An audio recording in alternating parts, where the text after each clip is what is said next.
질문 드리겠습니다. 네. 물은 위에서 아래로만 흐르는 줄만 알고 있었습니다. 이 민족의 영산 태백산 삼파수와 인류의 영산 백두산 삼파수의 천개의 물은 북에서 남해로 흐르는 낙동강과 또 남쪽에서 북으로 흐르는 황하강이 있다는 걸 배웠습니다.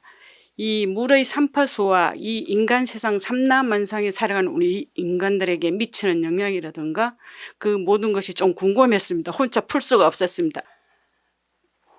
이거는 백두대간이에요. 백두대간은 하나의 용맥이죠.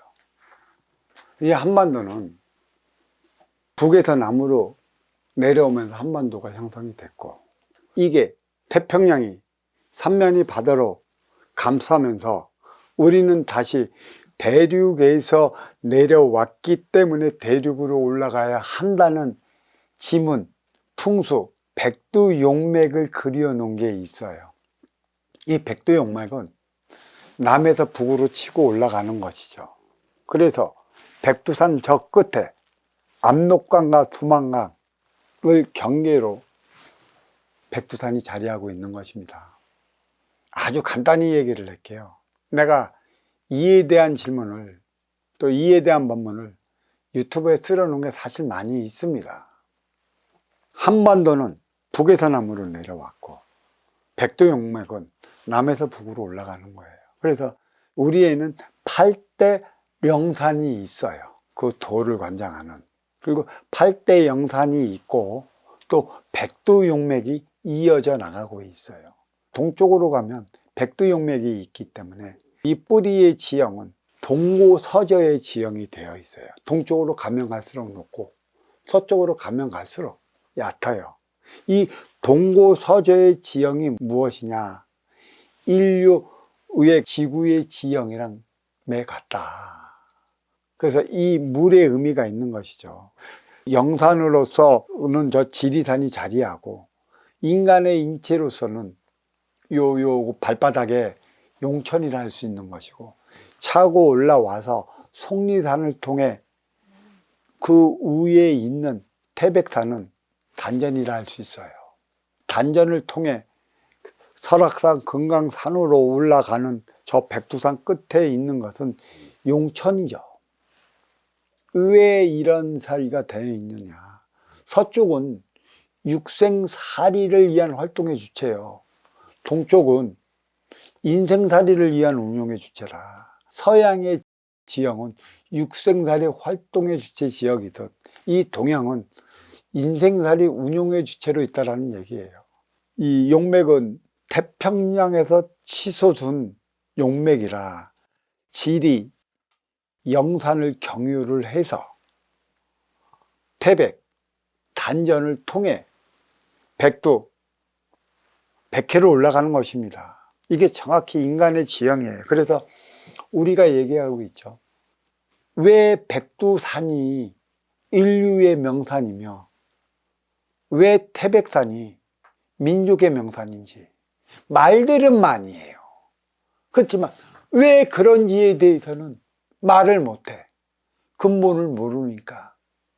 이 뿌리는 길이는 3천리, 둘레는 7천리, 삼면이 바다로 되어 있고, 압록강, 두만강을 경계로 해서 핵심 몸통 중국과 가해 몸통 소련을 경계로 하고 있어. 왜 이렇게 경계를 뒀나?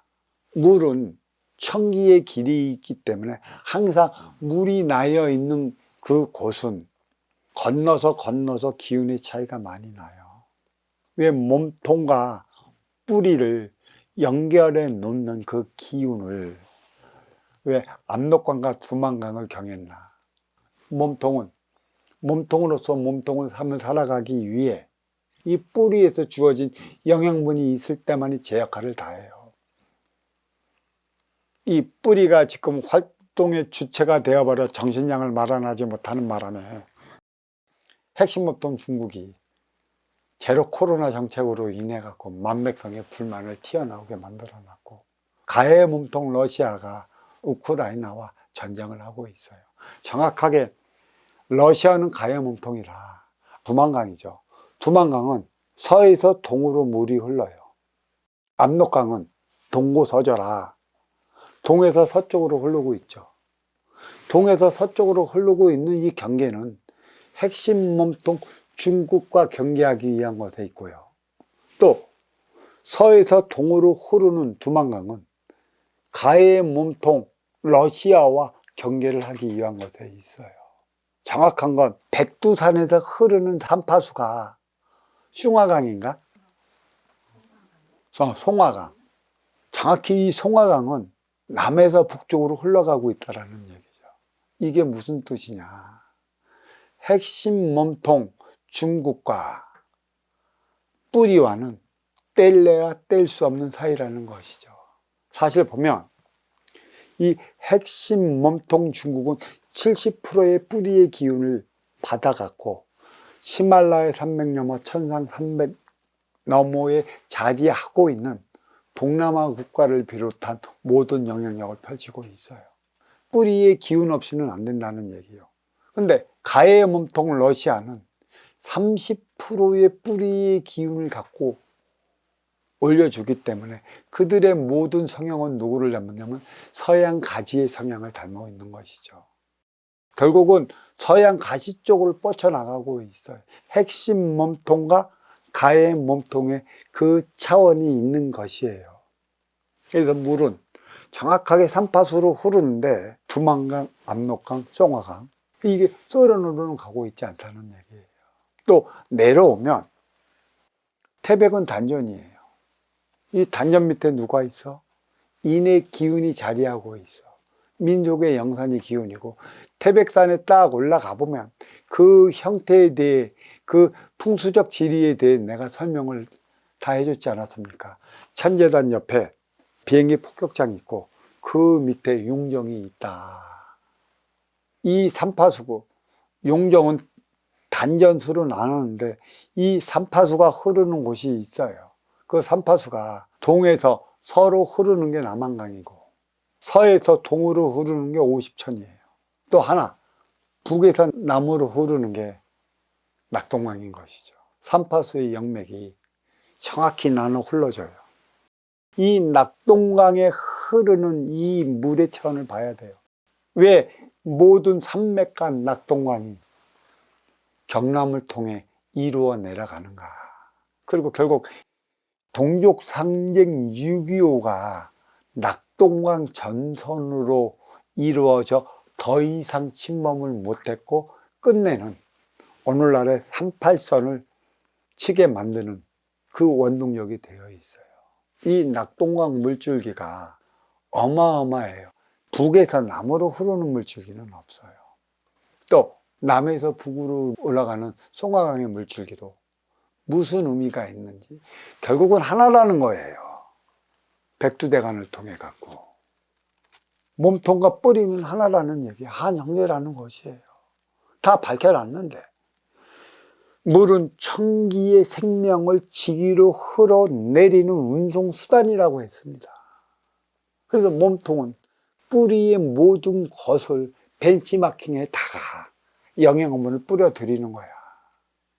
정권이 바뀔 때마다 아쉽게도 진영 논리로 인해 갖고 희한한 꼴들이 벌어지는데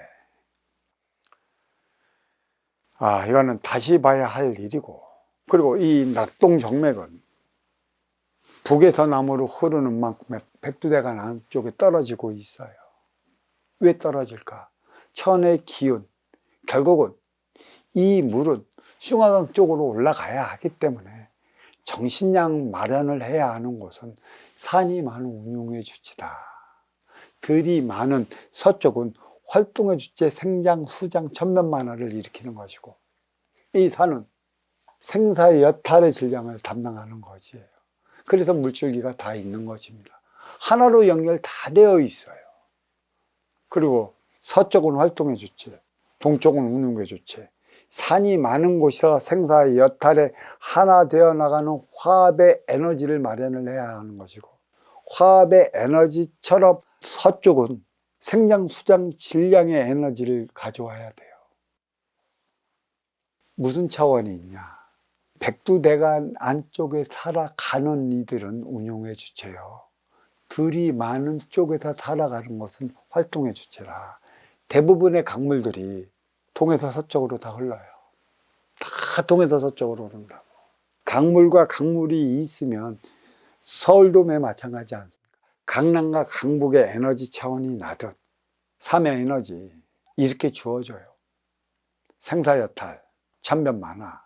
간단히 얘기하면 남북은 중심자의 질량이에요. 이념과 이념, 공산과 민주가 으르렁대고 있는 가운데 과연 동서 생상수장의 질량, 어떠한 천변만화의 에너지를 일으킬 것인가. 어린 민족에 주어진 공부예요. 그래서 이게 이렇게 삼파수로 나누어져 있는 것이고, 태백산 밑에 울진으로 해갖고 쭉 가보다 보면 충주 나오고 여주 이천 나오고 수원 나오고, 얘가 삼칠도 선입니다. 사계의 변화가 가장 뚜렷이 일어나는 곳이에요. 변화가 일어나는 만큼의 인간 생활의 변화를 일으켜 하나 되어 살아갈 수 있는 대안을 마련해야 하는 곳이죠. 산이 많은 동쪽, 이 영남이, 들이 많은 서쪽, 호남의 손을 잡아나가지 못하면 안 됩니다. 왜? 이 부산은 BK 지역이고, 왜 봉화의 명호 도량을 비롯해 갖고 안동, 대구, 여기 영주, 봉화, 여기 상주는 왜 PK 지역인가? 최고로 욕을 많이 먹는 지역이 지금 이 PK 지역이에요. 왜 욕을 먹을까요? 욕을 먹는 이들이 누군가 잘 보시오. 못난 이들이 욕을 먹지 않습니다. 공부 못하는 이들이 욕 먹지 않아요. 공부 잘하고 잘나는 이들이 그 행위를 다하지 못할 때 욕을 먹게 되어 있어요. 여기에서 살아나야 하는 것이죠. 정신량의 발원지로서. 왜 백두대간 안쪽에 안동이 있을까요? 편안한 날짜의 동력동자. 동쪽에서 가장 편안한 곳이 안동입니다. 어떤 것을 시온으로 삼아 갖고 그 부흥을 일으켜야 하느냐는 것이죠. 안동 위에가 뭐예요? 봉화가 있지 않습니까? 봉화를 올릴 때가 됐다라는 얘기예요. 항상 하는 소리죠. 영주는 뭐예요? 영의 주인이 찾아들고 살아가는 곳이에요. 그래서 영주는 하나의 영의 주인을 얘기를 하는 게 아니에요. 이 영의 주인으로서 모든 대안을 마련해 또 그 봉화를 지필 이들이 모여들어 하는 곳이 영주라는 것이고, 이에 발맞춰 그 밑에는 뭐가 있어요? 예천이 있습니다. 술잔 예체예요. 샘천차에 옥수잔을 맞춰 놓는다라는 얘기죠. 이게 지문을 읽어보면 이리도 엄청나요. 왜 동고서저의 지형이 있는가? 이 질문 여기에 마치도록 하겠습니다. 자, 감사합니다.